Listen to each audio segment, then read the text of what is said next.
Good evening, everyone, and welcome to our See Yourself Running, the realities of running as a Latinx candidate. My name is Manny Espitia, and I'm the Northern Regional Director here at Run for Something.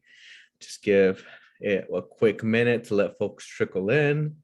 But thank y'all for joining us. So just wait 1 minute, and then we'll launch into this.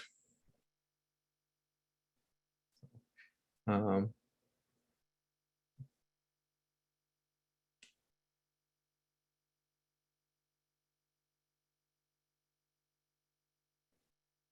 all right. Well, like I said, I gave that a short minute, but my name is Manny Espitia. I'm the Northern Regional Director at Run for Something, and this program is particularly near and dear to my heart because I myself am a Latino elected official. I have served in the New Hampshire House since my first election in 2018 and currently serve as the Democratic floor leader, otherwise in other places known as a Democratic whip here in the New Hampshire State House.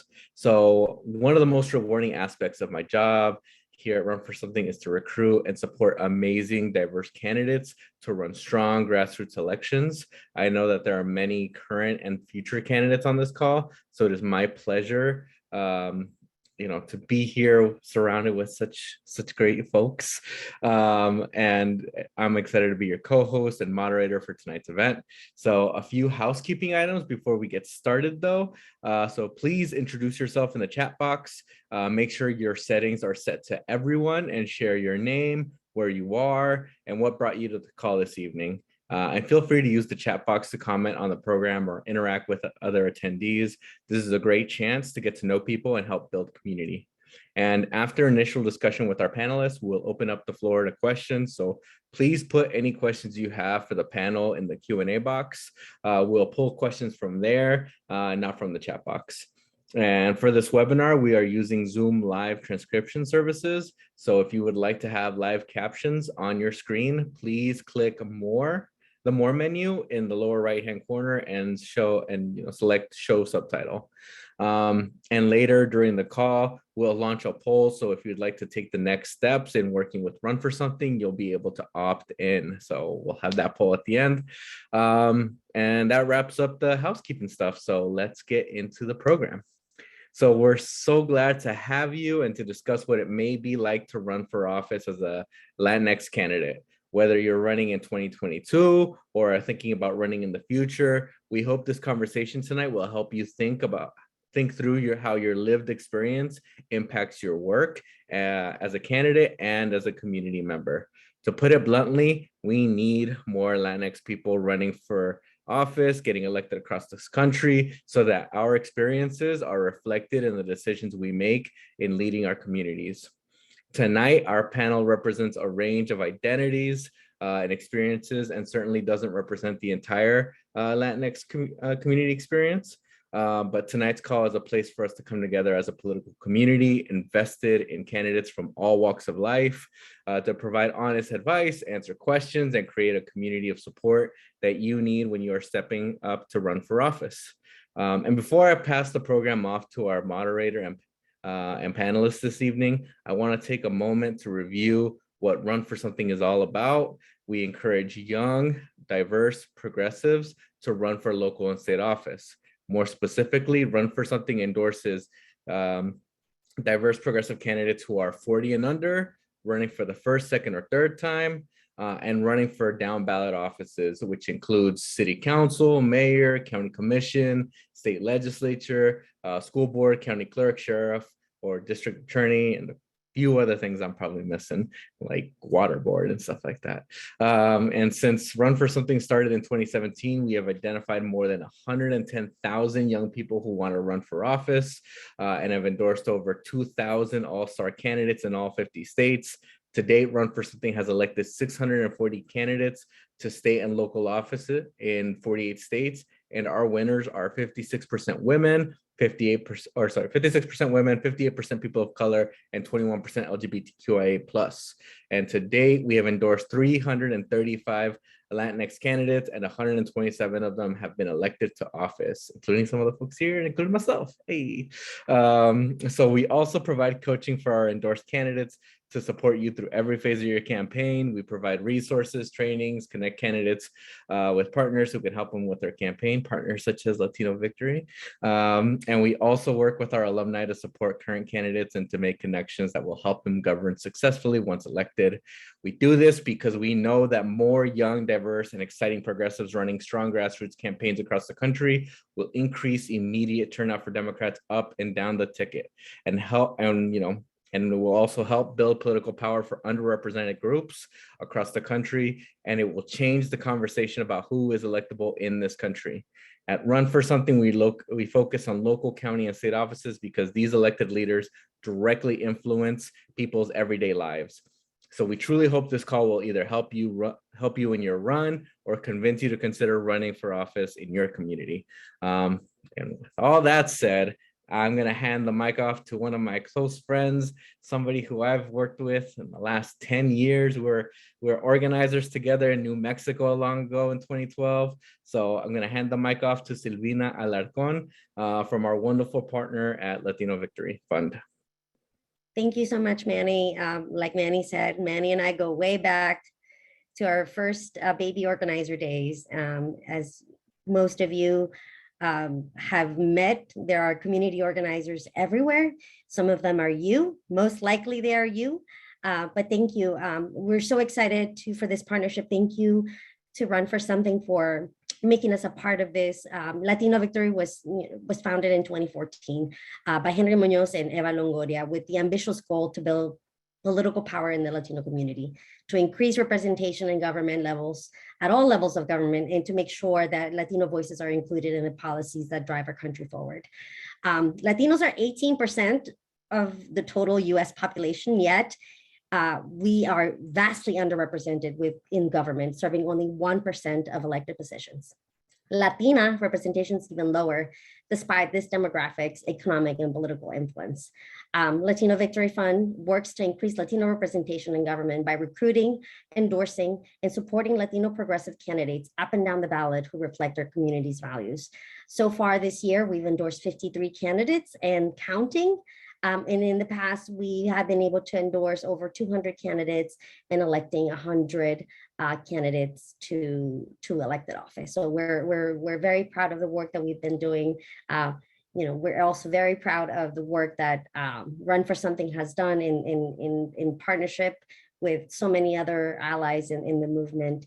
But without further ado, would love to introduce our panelists for the day. We're going to start with State Senator Julie Gonzalez.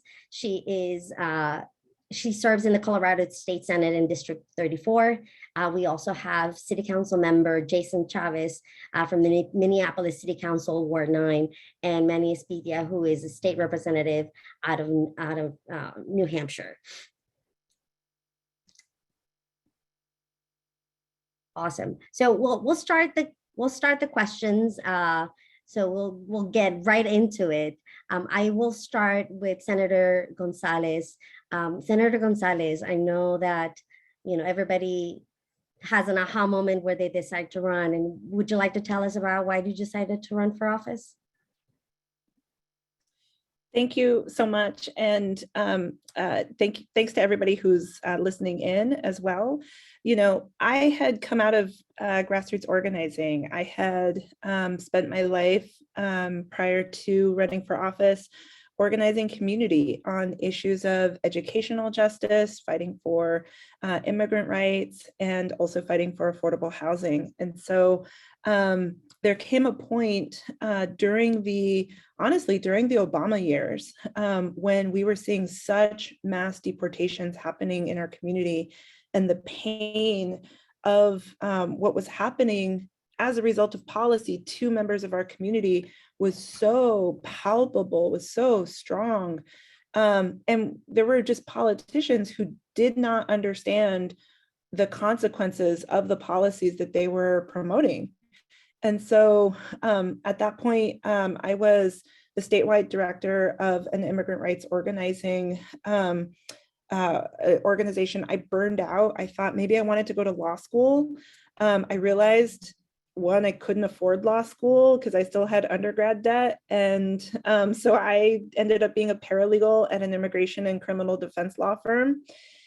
And in all of my spare time, we were doing organizing and activism to educate those policymakers about the policies that they often were talking about that they just didn't understand. At a certain point, after Trump was elected, I realized, dude, okay, wait, if he can do it, like it must not be that hard. And I decided to jump in. And honestly, for me, it was a question of, you know what, if I can jump in and if I just pull who ends up being the front runner to the left, so that they actually understand what's happening in the immigrant rights movement, what's happening to undocumented members of our community, pues órale, you know, that's cool. Like that will be a win in and of itself.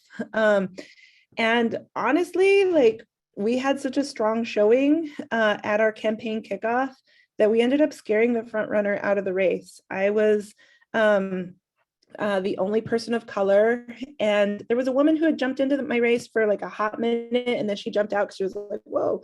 And so for the majority of my race, I was also the only woman in my race, running against multiple other white men. And so, you know, having to navigate like a really complicated 5-way primary, and also being true to who I am and how I show up as an activist, as an organizer, speaking like my little Chicana Spanglish, you know, was I think part of what being true to myself and who I am and the values that I stand on, I think really helped me make that decision to jump into this race. And now, you know, 4 years later, I am honored to be running for re-election, you know, and being willing to like continue that fight here now 4 years later.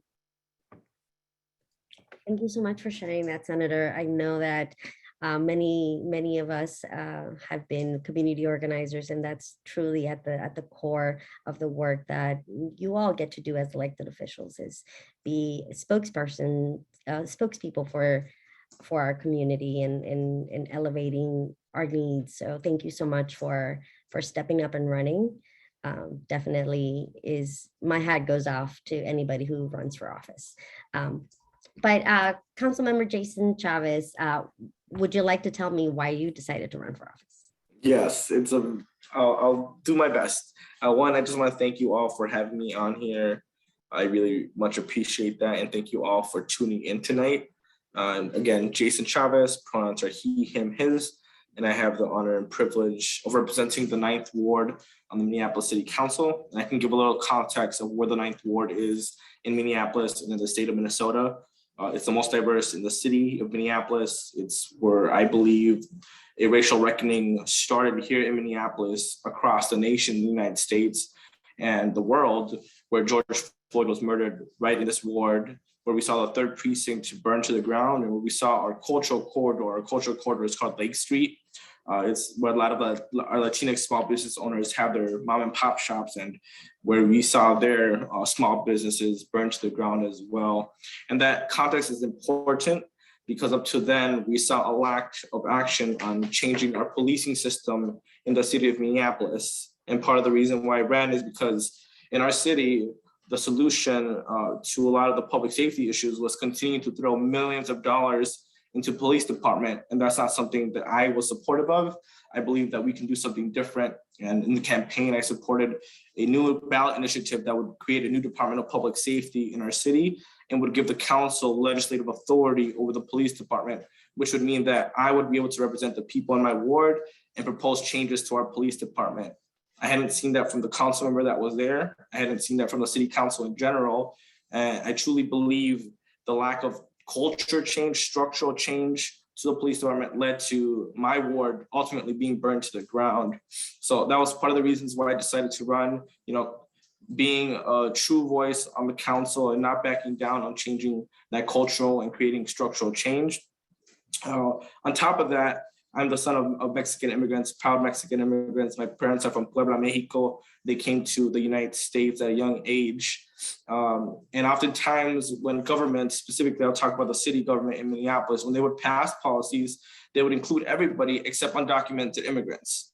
And that made me angry. My mom would tell me, why is it that people think we're not good enough? And it would be hard to tell her, just some people don't see us as human, but one day we're gonna change that. And now I'm in the city council, making sure that if anything's gonna pass, that it doesn't work with immigration, customs enforcement, that I make sure that it's gonna include everyone, especially our undocumented community that is oftentimes being left behind by government. And that part of that reason is because I know that in my ward I have a big undocumented community, and they also deserve a voice and someone that is gonna uplift what sometimes people don't wanna talk about. So it was part of that. There's also a big housing crisis in Minneapolis, and I would say that's across the nation. I wouldn't just explain Minneapolis as an individual thing, but in my work particularly, there's a big indigenous community where you see a lot of encampments happen. You see a lot of money not going to actually support people to find a place to live. Instead, you just see money being thrown at other solutions that don't really work. Part of that I can explain at a young age, my family and I lost our home. And that was during the housing crisis where you saw our community being targeted by lenders, banks, assuming that we would have 10 people in a home, that we could afford it. And we still see that today in Minneapolis. We still see our government not taking enough action and work to support helping people put into a place that they can call a safe home. So I would say that a lot of those actions, right? Seeing a lack of change to our police department here in Minneapolis, seeing a lack of courage to actually support people that are unhoused, and not being okay with our government excluding our undocumented immigrants from this, which is why, yeah, I'm only 5 months into this job, still new, but I very much love it and very happy to be here. Thank you so much for sharing. And change starts with, with one person, and someone like you who has had the courage to step up. So thank you so much. Thank you so much, council member. And then last but not least, would love to hear from Manny. Say, Representative, what made you run for office? Why did you decide to run for office? So, I've worked in politics about 5 years before I decided to run. And it was like one of those things where I was like, all right, I'm gonna go do this. Like when I retire and I'm like, I have time. I'm gonna go run for office. I never thought it would be something I did at 28, especially here in New Hampshire, where there are about 400 of us state reps. But we have a large state house, but the representatives who represented me at the time, were not reflective of the community that I live in. I live in one of the poorest, and one of the most, but also one of the most diverse, specifically the largest Latino population in the state, is in my district. And I also have about 80% of my constituents are renters. So which one of the highest in the state too. So, these are all things I was that I am and so I told myself, I would knock on doors for other candidates in this district, and I would always say, hey, and in Ward 4 of Nashua, which is the most diverse city in New Hampshire. But I'd knock on doors and I would talk about, this is, we're talking about X candidate, and I'm like, they'd be great for the community. And then, they reached a point where two of my folks were retiring, and so there was an open seat. And so somebody was like, are you interested? And I've been working for the mayor, doing constituent services, the beautiful stuff of when people needed their trash picked up, when there was a pothole on the street, and I would be the one that would answer those questions and be like, all right, let me help you out, let me figure this out. So I got to know the community really well. And the other thing is, I was also the only Spanish speaker in that office. So I was able to actually use those skills. So, getting out here in my neighborhood, I was just like, it makes sense. I think, now is the time. Why don't I do it? And so for me, some of the issues I've been fighting for are raising the minimum wage, fighting for paid family medical leave, and really fighting for workers' rights, because there's so many people here who are taken advantage of. The misclassification of workers is so heavy. So I just, it was very personal to me to run specifically in this district, because it's like, this is what I grew up with. Like, this is, I may not be from here, but this is what my home is like. My home is originally Santa Ana, California, so shout out to Santa Ana, anybody here from Orange County. But I'm very thankful I did it, and I've been proud to serve the residents of Ward 4. So Thank you so much. And that's, again, having the courage to step up and run, and doing it with, your whole self. So thank you. And I'll stay with you, Manny. And if at any point anybody else would like to chime in, please feel free to do so. But I'll start with Manny. Representative, I'd run for something. They also suggest that candidates that, that want to run for office, that they should, based on the problems they observed and the solutions they think would help. How did that play into your decision? I know you mentioned a little bit already, but how did that play into your decision? oh yeah, so it's funny because like now I'm like, man, if I want to fix like roads and stuff, I should run for like Board of Public Works instead. But issues around equitable school funding, like that comes directly from the State House. Like issues around Medicaid expansion, which we had done like the year I got elected, that got passed by one vote here in New Hampshire. And so we like one vote out of 400 people. So like put that in perspective. So, and we want to make sure we hold on to it. So like those issues around healthcare, issues around the minimum wage, which it's still $7.25 here in New Hampshire. We have not increased it. Like we actually abolished our state minimum wage and we went with the federal in 2010, and we have not gone back.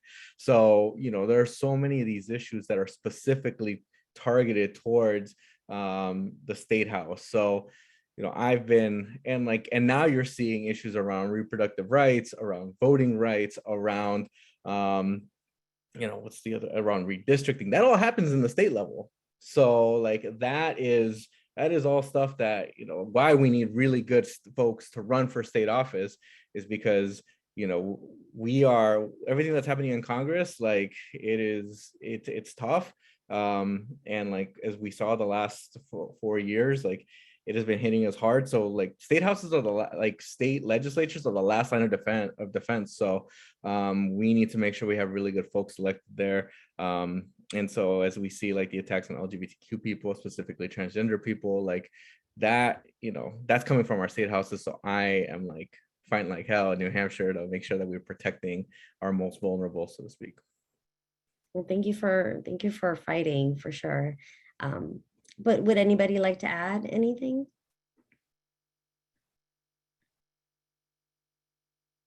Okay, then I will move to the following question. Senator Gonzalez, some folks on the call tonight may be actively engaged in their communities as leaders, and others are just starting to think about getting involved. Before you ran for office, what community groups were you involved in? How did that involvement affect your decision frame your campaign? For me, I had been engaged in a lot of grassroots organizations. And as I'd mentioned, I had been the state director for organizing at the Colorado Immigrant Rights Coalition. I had also co-founded an organization to start to help build Latino political power in Colorado called the Colorado Latino Forum, because honestly, a lot of us were sick and tired of politicians only coming around like in October to come and ask for our votes. And then the rest of the year, they were just taking us for granted.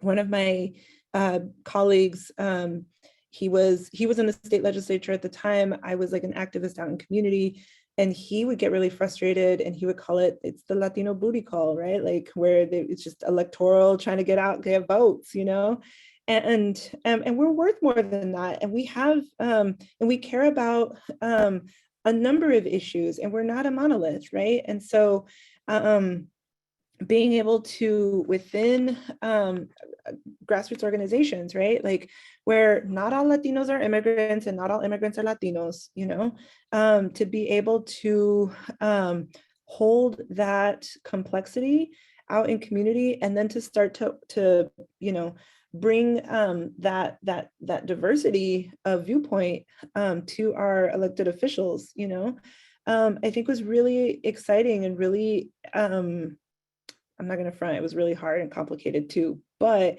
actually doing that work was really important. You know, we don't always agree on everything 100% of the time, and that's fine, right? I love my husband.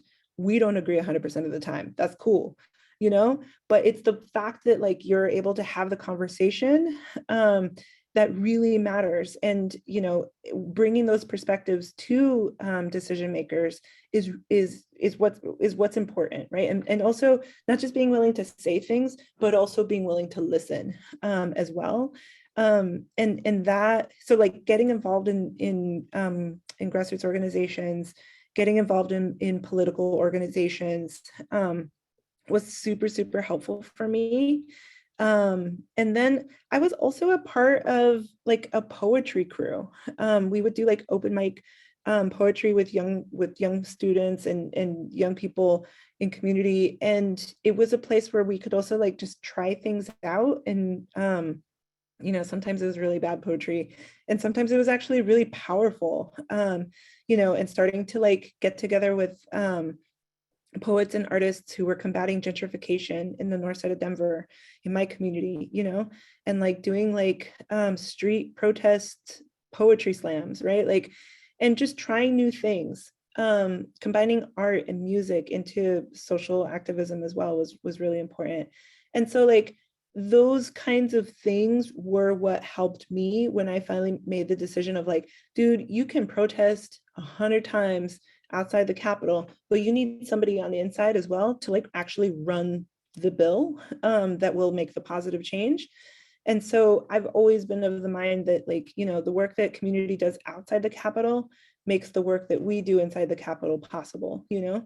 And so it's because of that support from activists and organizers that we're able to pass really powerful renters' rights legislation, that we're able to ban ICE from conducting arrests inside courthouses, that we're able to you know, pass in-state tuition and in-state level financial aid for undocumented students in the state of Colorado, that we're able to ban ICE from accessing our state databases, that we're able to pass immigrant driver's licenses, that we're able, you know, all of these different policies are because of that, those roots in organizing and in community groups. Amazing. Thank you so much for sharing. And I know a lot of us on the call have gotten a call to come and volunteer. And we've answered that call. So, and thank you so much for all of your leadership in your work in Colorado, Senator. All right, I will move on to council member. You're the first LGBT Latinx council member in Minneapolis, representing, as you said, the most diverse ward in the city. Ward 9 has a rich African-American history and a growing immigrant population, a growing East African community, and a strong LGBTQIA+ community. Your ward is also the largest urban Indigenous population and the largest Latinx population in Minnesota. How did you connect all of these citizens and as a candidate and now as a council member? Good question.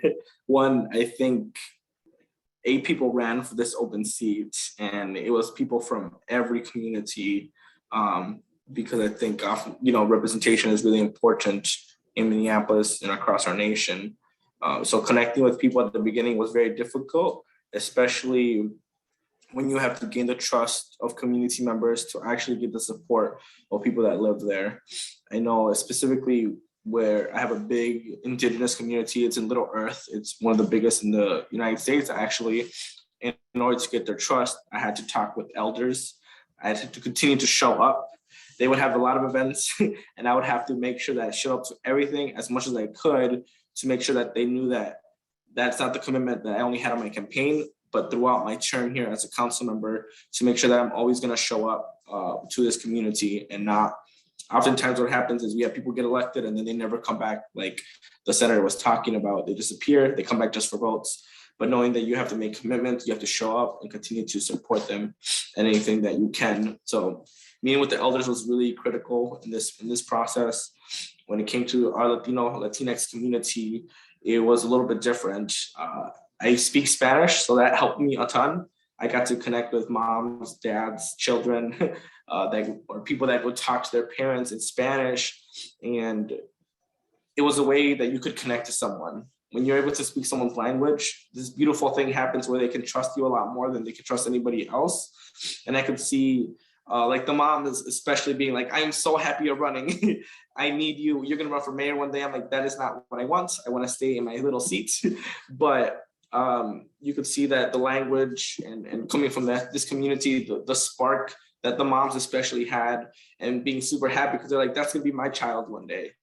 And I know I have this picture one day where we were on Lake Street at Mercado Central. It's like a cooperative owned by Latinx community members, where they were just like so happy. And like, I knew that day, because it was a very hard campaign, I knew that I had to keep going because our community was there. They had my back. And knowing that if we show up for them, they're going to show up for us. For the East African community, there's a growing Muslim and East African community in Ward 9.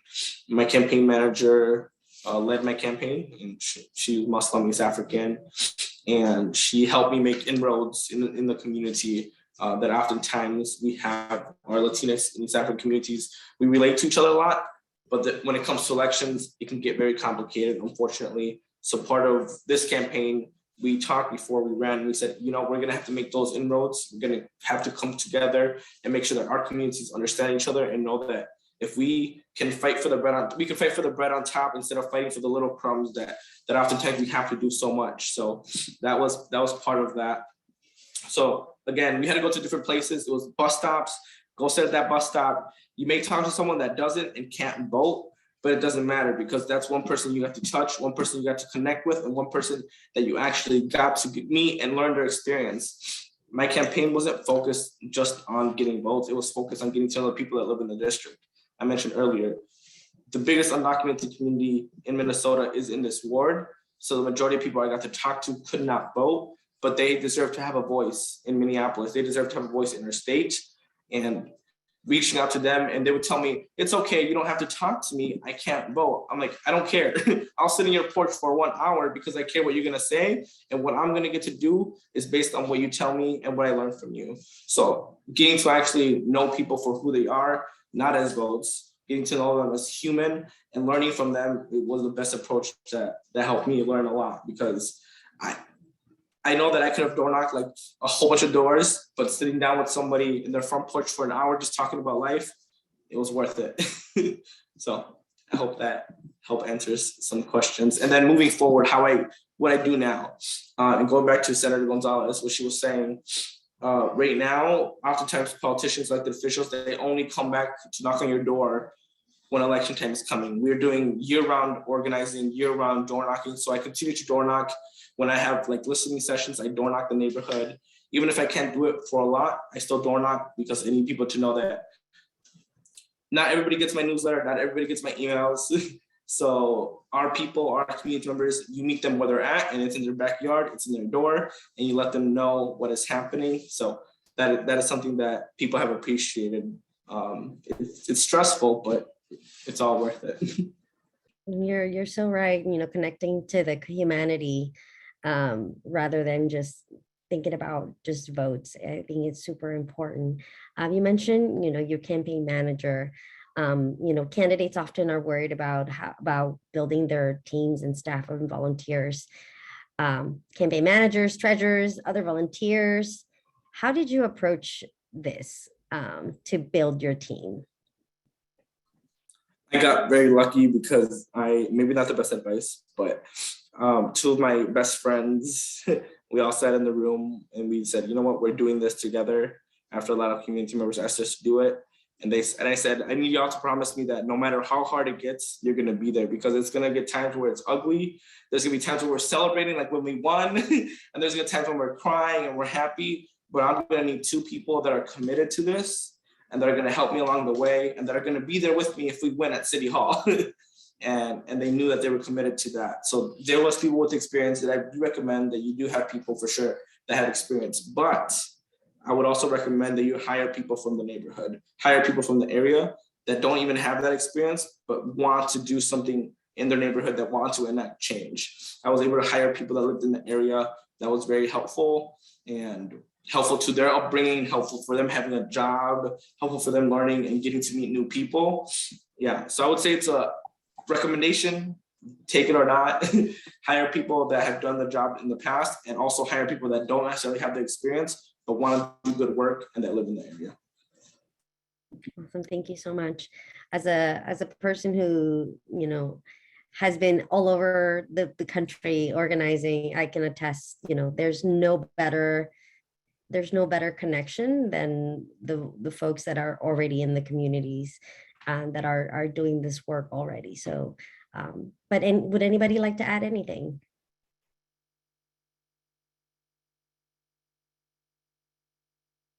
All right. I would just co-sign, like, get your people, like, especially when you're like starting out, get your friends, get like the folks who, and like, don't be afraid to ask for help. Like, just go. Campaigning is about being shameless. It's about just being like, just getting out there and just, I mean, yeah, it's just asking. And that can be tough. It can be real tough sometimes. I was gonna say, Jason just dropped, Councilman Chavez just dropped the call time on there, and like, y'all can get real comfortable asking for money. And it's uncomfortable at first, but like, running for office is about being breaking out of that comfort zone so you can help out. Awesome. Thank you for that. There's For no. me, Go ahead. sorry, no, I think that just the one thing that I would add is that, what y'all were saying in terms of reaching out to neighbors. There were people who like did not care about politics at all, but who knew, they were like the senoras who were, the neighborhood like watch, you know what I mean? They knew what was happening in community. And so being able to talk to them and get a sense of like, what's your take on the community?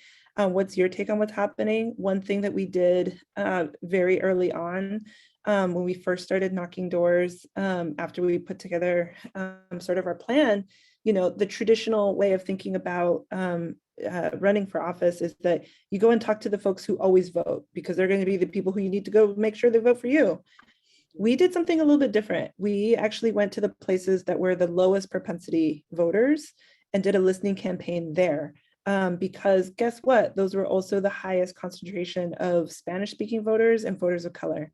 And so we started there, said, hey, what are you angry about? What are you hopeful for? What do you want to see happen? And just shut up and then listened. That people were like, oh, wait, what? You're asking me? Okay. And would then tell us what it was.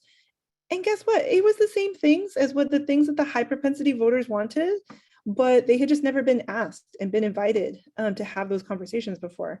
And so when we then went and said, well, did you realize that your neighbors in Sun Valley, that your neighbors in Westwood, that your neighbors in Globeville, Elyria, Swansea are talking about this stuff too? They were like, oh, okay, cool, and that's super gratifying. And it made sure that the messages that we were talking about through our campaign resonated with all of the voters, all of the districts. And so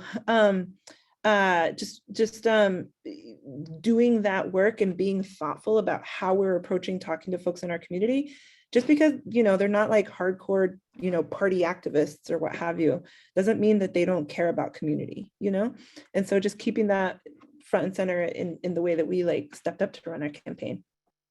That's awesome. Well, thank you so much for sharing, Senator. And I think I'll stay with you, and wanted to know, and hopefully you can tell us how you build a network of Latina electeds and how that has made a difference in Colorado.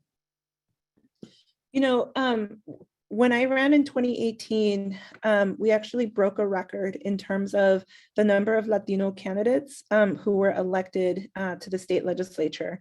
And we hit a high watermark in terms of having 14 Latinos at the state capitol, 14 out of 100, which sounds really awesome. And I was like very proud of myself at the same, and of our community.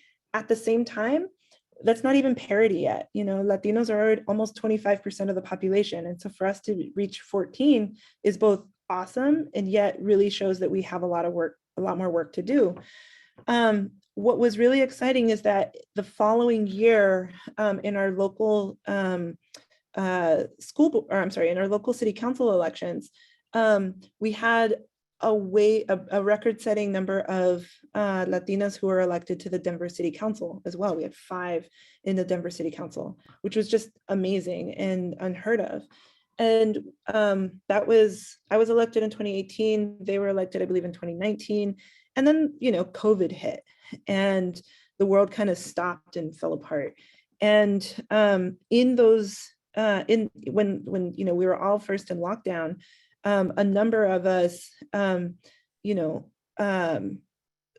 had actually done one town hall before the pandemic hit, where, you know, because a lot of times community doesn't know like the difference between city council and state legislature or Congress, right? Like they don't understand those nuances. And so we ended up saying, instead of like, let me have my town hall and you have your town hall and school board has its town hall, let's get everybody together into one room. And so we had done that one time right before, where we got like folks from my Senate district, city council, the regional transportation district, and school board all together in one room.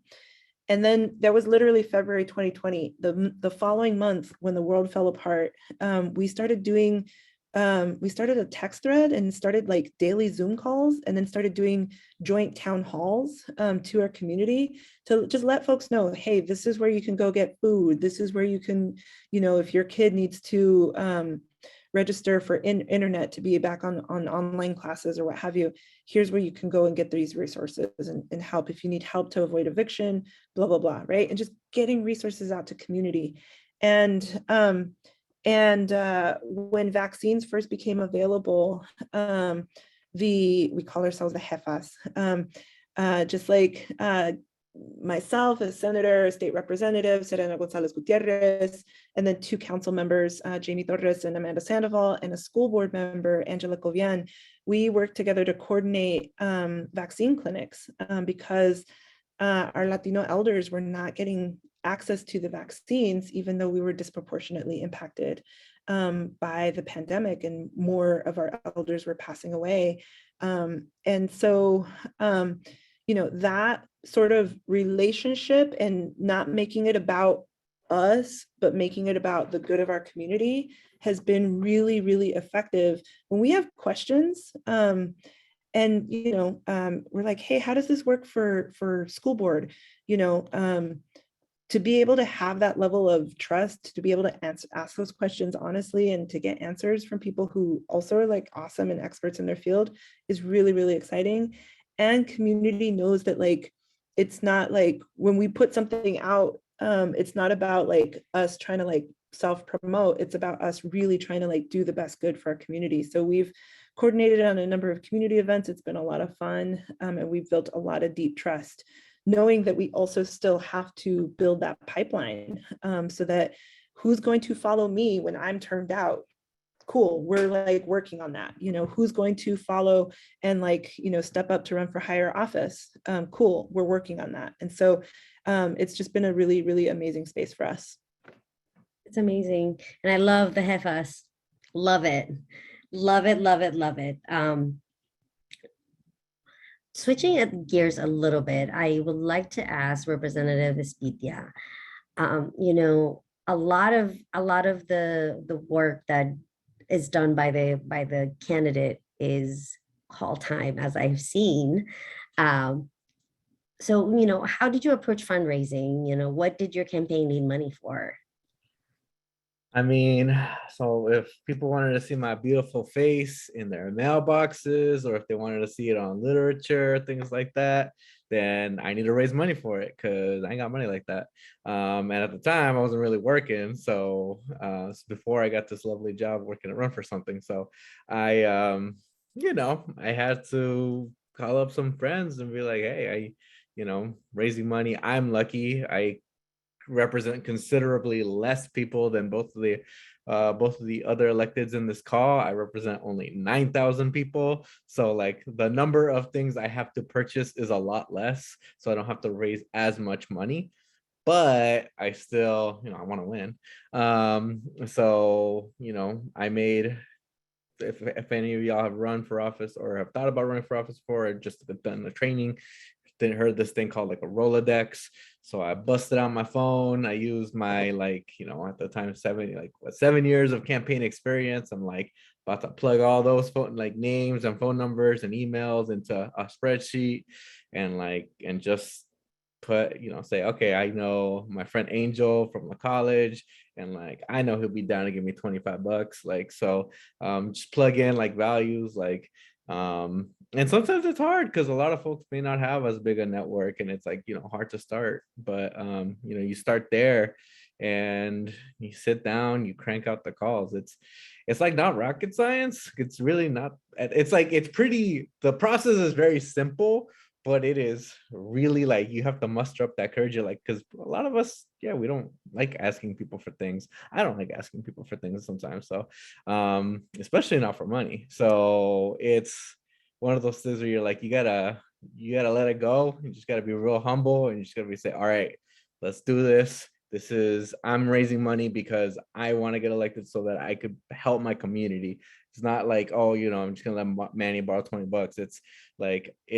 I'm going to help try to get Manny elected so that he can go bring great positive change to our community. Or to his community, I guess. So yeah, I mean, I think, there are some great trainings out there around fundraising, but at the end of the day, it's just sitting down and doing it. And you'd be surprised, there are folks who want to see you succeed and want to see you do good things. So, just putting it out there, I did the social media stuff, but most of the money I got raised was from calling up friends and family and people I hadn't talked to in ages. So, and yeah, and then I don't know, for me at least, there was a little bit of the pasta colecta kind of style where people were like, oh yeah, your cousin's running, you got to give him some money. I was like, that's cool. I was not expecting that. I was totally not expecting that to happen, but there were folks who were like, all right, let's do it. So it's hard. I'm not gonna lie, I'm not gonna front, it is hard, but we got to do it so that we can run the best possible campaign. And hard work pays off. Literally pays off. Would anybody like to add anything? I can add a little bit to that as well. On top of what you were saying, I think one thing I would use on the phone is I also want to be able to pay my staff and continue to be able to pay them throughout the campaign. So when I would call people on call time, I'd be like, this money isn't for me. It's so I can pay my staff that live and work in the neighborhood so they can also help us achieve the dreams we want to achieve for our district. So that was also another thing I would talk on the phones. And I learned, and you all will learn to appreciate what small dollar donations do. I will sit down on the phone. I would call a lot of people. If 20 people donated me $50, it would be $1,000 that night. And I would be like, that would go a long way. So small dollar donations go a long way.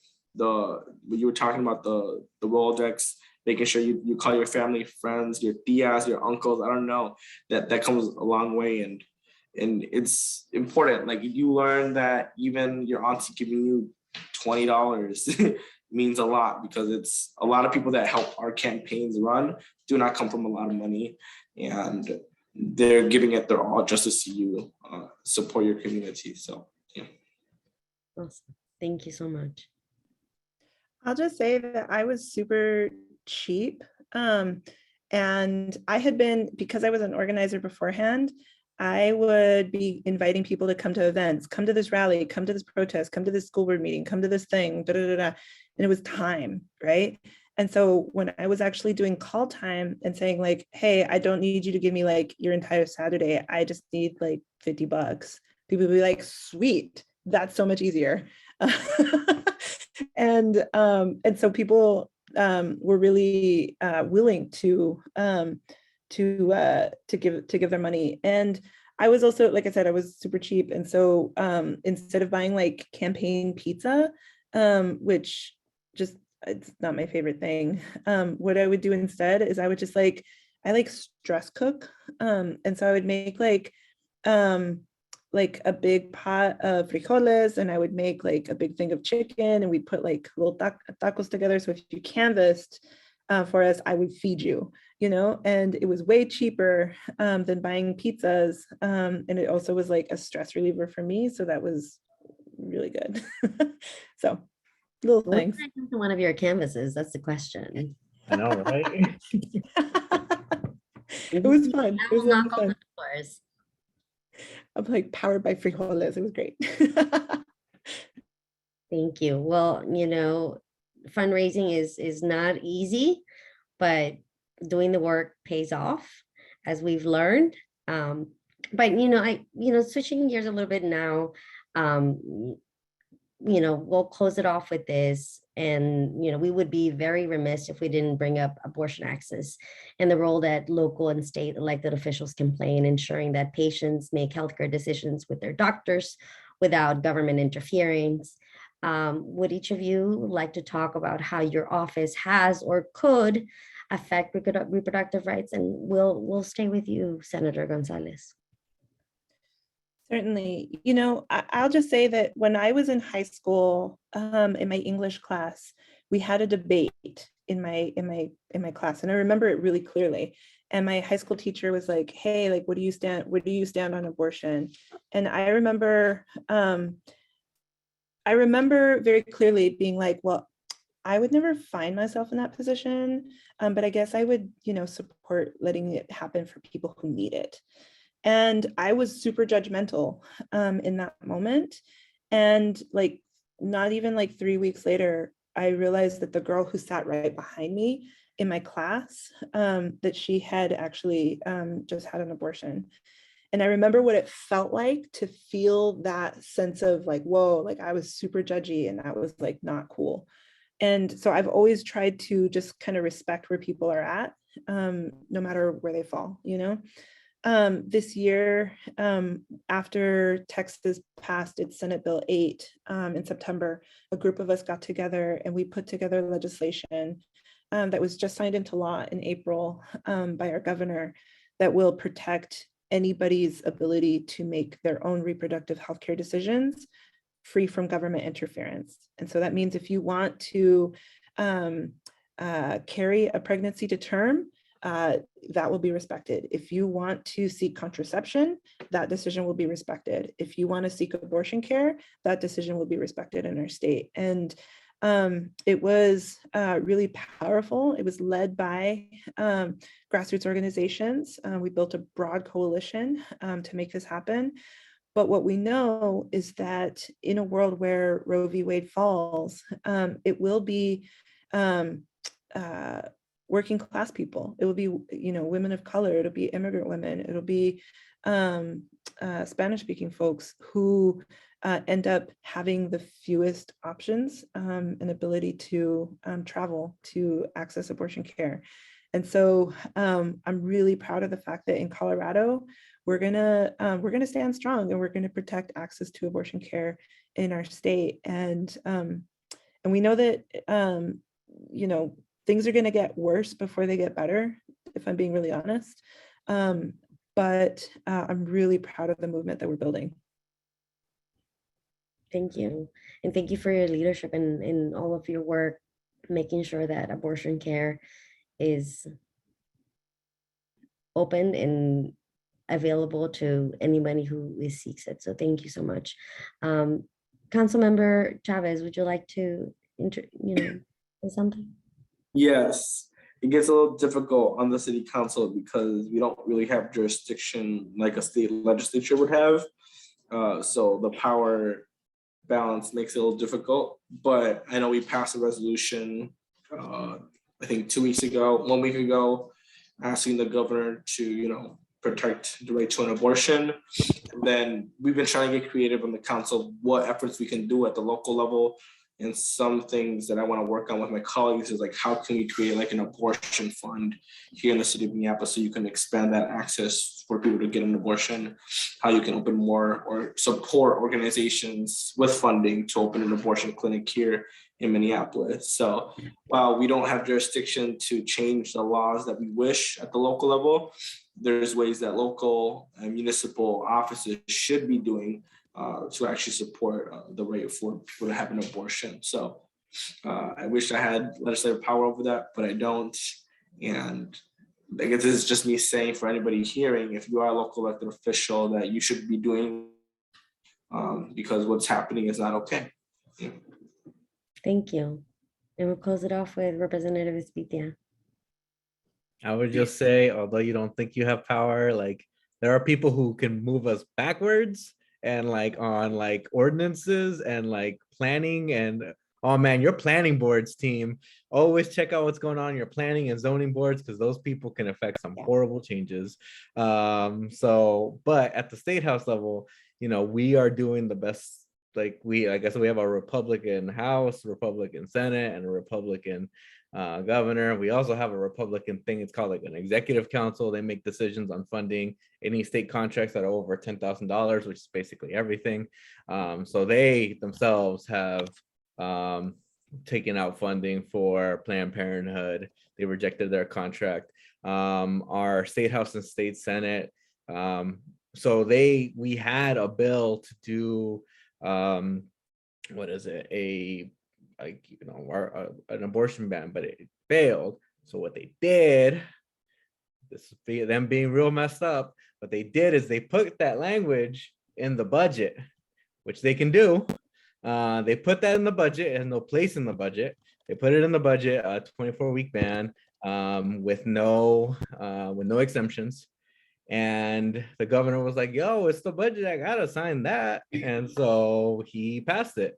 And he was the first governor to pass an abortion ban in the state of New Hampshire. It's the first abortion ban we've ever had in the state of New Hampshire, a state that believes that 80% of people should have, the choice to do whatever the hell they want with their body. So, I think it just goes to show, like, how bad it can be if folks get their, especially conservatives, get their way.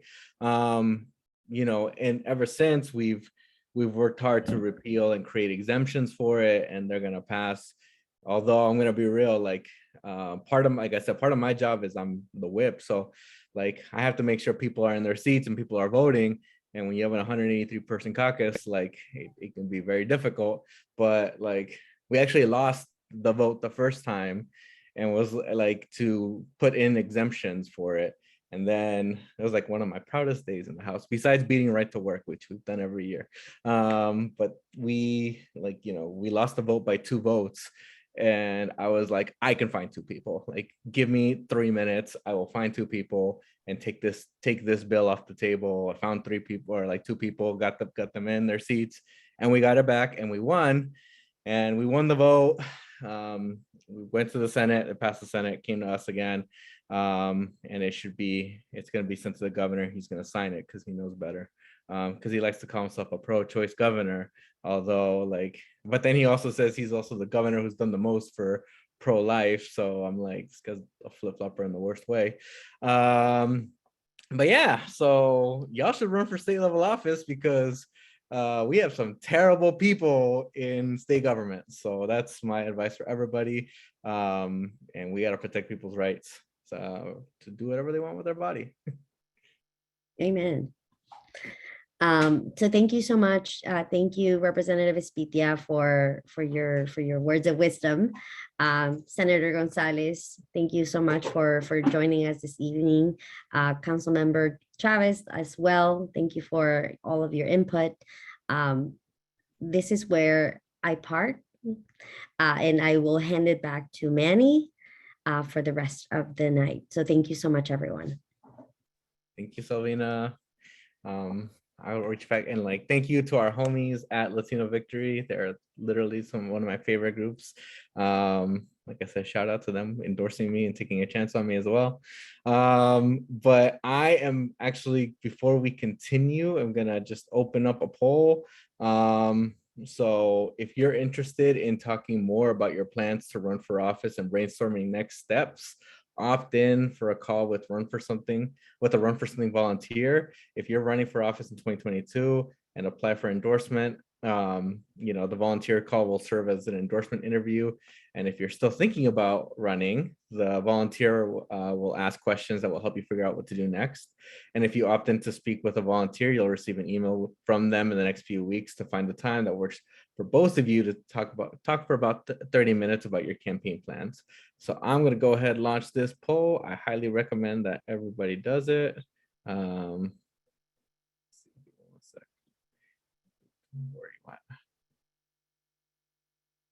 Well, I don't think I have full access. Give me one quick second. There we go. Well, so go ahead and fill out this poll. And in the meanwhile, we're going to take a few questions for the three of us who are that are still here. So I'll go ahead and start with I think. Oh, that's a good question. So for anybody who wants to start with this one, why do we think there's been a shift of Latinx voters going to the Republican Party, so to speak, or why are there more folks, Latinos, who we're seeing that starting to shift that way? I mean, I have my thoughts, but I'll let y'all start.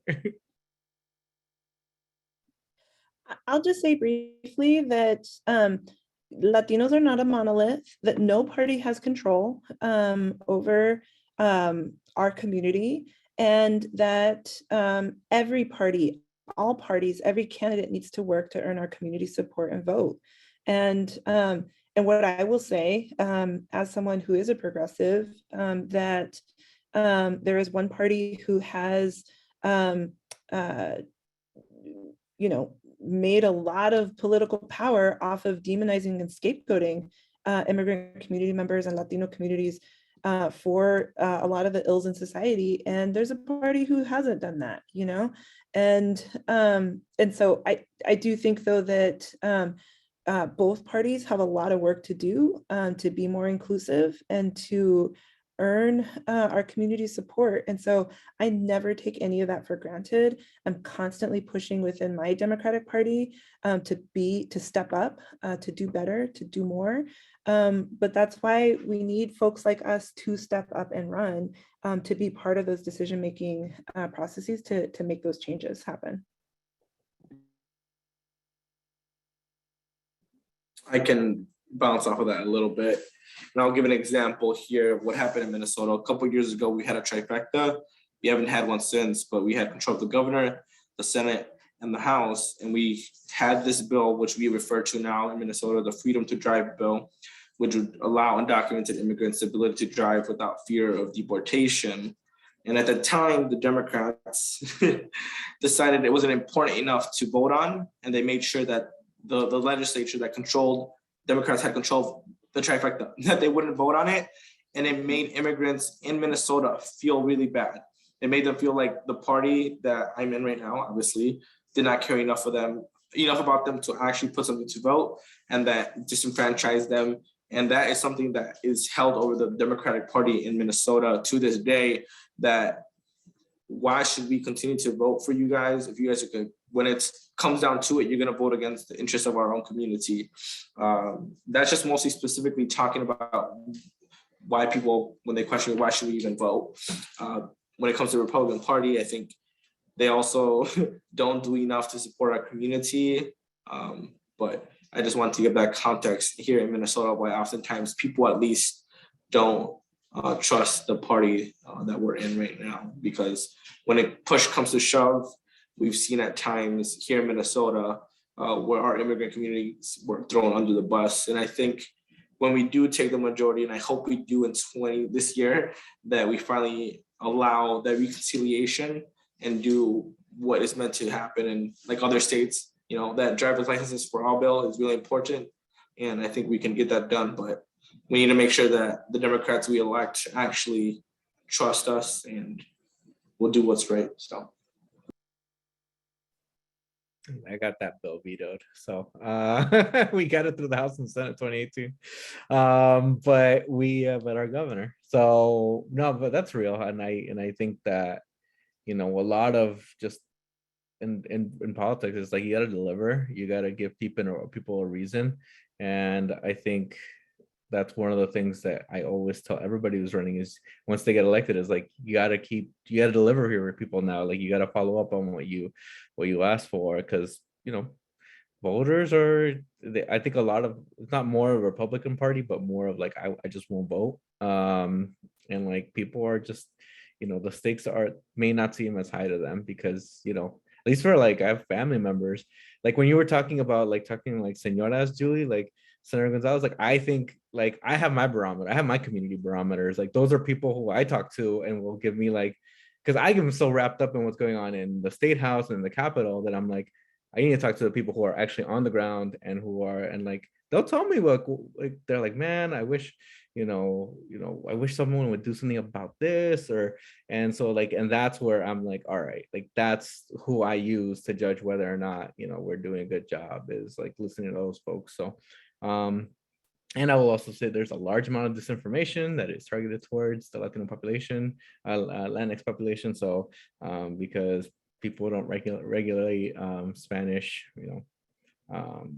Spanish translation or Spanish platforms and things like that. So that's another real thing, like WhatsApp and stuff. I got a question from Alexandra Burgos, who says, Councilman Chavez, biggest piece of advice you would give to a fellow Latino man that is also a member of the LGBTQ community? Be yourself. I think oftentimes in the campaign, I struggled with fully embracing who I was, and that didn't make me feel good. But I knew that no matter what space I walked into, there was someone always looking and someone always paying attention and someone always being inspired by the work we were doing in the community. So I would just say, be yourself and also be ready and prepared. I know on the campaign, I faced a lot of homophobia.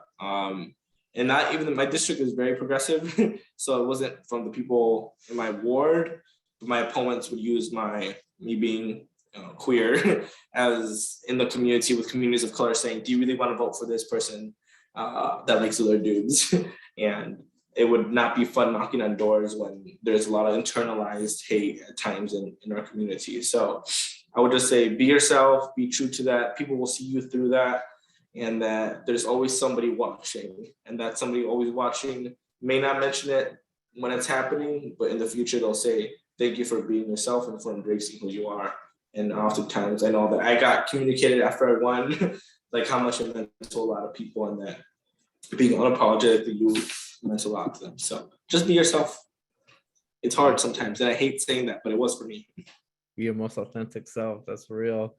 Senator Gonzalez, I know you have to run. Is there any final thoughts or things you want to impart for folks here? I just want to thank you all for being willing to engage in this conversation, to have this conversation. Stepping up to office, to run for office is hard. It's complicated. You got to talk to your family. But at the same time, like our community needs it. And so please do it. We need more of us in these positions. And yeah, always feel free to reach out and hit me up online. Thank you so much for the space, y'all. Thank you, Senator. And Jason, I guess we'll start transitioning out. So is there any piece of advice you'd give to anyone who's thinking about running for office, and any things that they should do or things like that? I would say figure out, oh, sorry, were you talking to me? I would just say to figure out your why on why you're running. I think oftentimes people struggle with that. And that's going to be the number one thing you're going to have to talk about when you run. And when you figure out your why, you can talk about your passions, what you care about, and what change you're going to bring to the community. I've talked to people that want to run sometimes, but they don't really have their why. And the campaign oftentimes becomes very difficult because you want to see what you want to accomplish and what you want to do through this position. So I would just say, figure out your why. Sometimes it takes a couple of weeks to figure that out. You know it internally, but just sit down with yourself and figure out what you want to bring and what you want to change. But yeah. And actually, I have one other question for you, and then I promise I'll wrap up. Now that you're elected, how do you deal with, or not how do you deal with, but how do you work with constituents, and what is, how do you get by, like, whether it's disappointing or just helping out constituents, like what is that like now? It's very much different because when I was a candidate, things were black or white. And now that I am on the inside, it's become very difficult to try to understand that nothing is as easy as yes or no. It's very nuanced, and you have to understand everybody else and where they're coming from, and you have to be respectful. You're gonna get yelled at from every angle. You're gonna disappoint people, and that's just part of what happens. But as long as you're authentic and that you continue to fight for the people that you represent, I think you're gonna be okay. I think for me, oftentimes being creative is what's been helping me here on the council and figuring out how you can support people. I respond to everybody. It's kind of cool. I have my work phone and then my personal phone. We get like our emails checked by constituents that are mad. So I have a work phone if people, I don't want to combine both phones, but I reply to everybody on my own. I have two staff, but I'm very attention of like being the one that responds to everybody, being the one that texts my constituents. I like to text people because it's faster, or I call them back on my phone when they leave a voicemail. I think that's been the number one thing that has been helpful, because I call somebody back every day and they're like, oh my goodness, you're calling me back. What? Why are you calling me? I'm like, because you left me a voicemail. I told you I would be responsive, and I think that's the bare minimum you should be doing as an elected official, and it's being responsive, but it obviously means the world to a lot of people. So, yeah. That's what's up. And I always respond to constituents.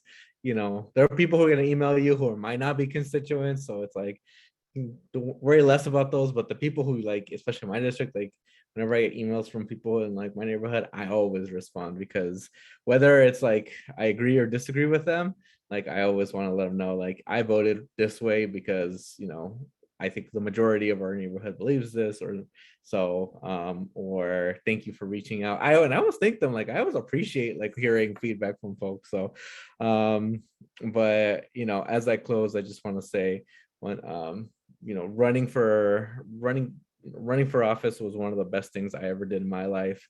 Like I said, it wasn't something I imagined I'd be doing. It was something that just so happened that it happened at the right time for me.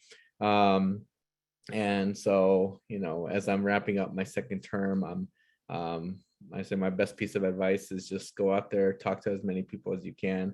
Like, if you're thinking about running early, like, like go knock. There's always a campaign going on, so go like knock on doors for things and start asking folks what they think. And knocking on doors is usually pretty cheap. I mean, you pay for the palm cards, maybe some water, but like it's pretty cheap. And it's really like the best way to get to know your community. So before I wrap up everything, I just want to say thank you to Selvina and all the panelists, to Councilor Chavez, to Senator Gonzalez, and for everyone, and for sharing your experiences and wisdom with us tonight. We also want to thank everyone who participated and asked questions. Everyone on this call will be getting an email from us tomorrow morning with resources from Run for Something to use as you prepare to run for office. And if you've opted in to speak with a volunteer, look for an email from them in the next few weeks to find a time to schedule a call to talk about your plans. We need you, and we're here to support you. So don't hesitate. If you want to run for office, let's do it, and we'll have your back. So thank you so much, and I hope you all have a wonderful night. Take care.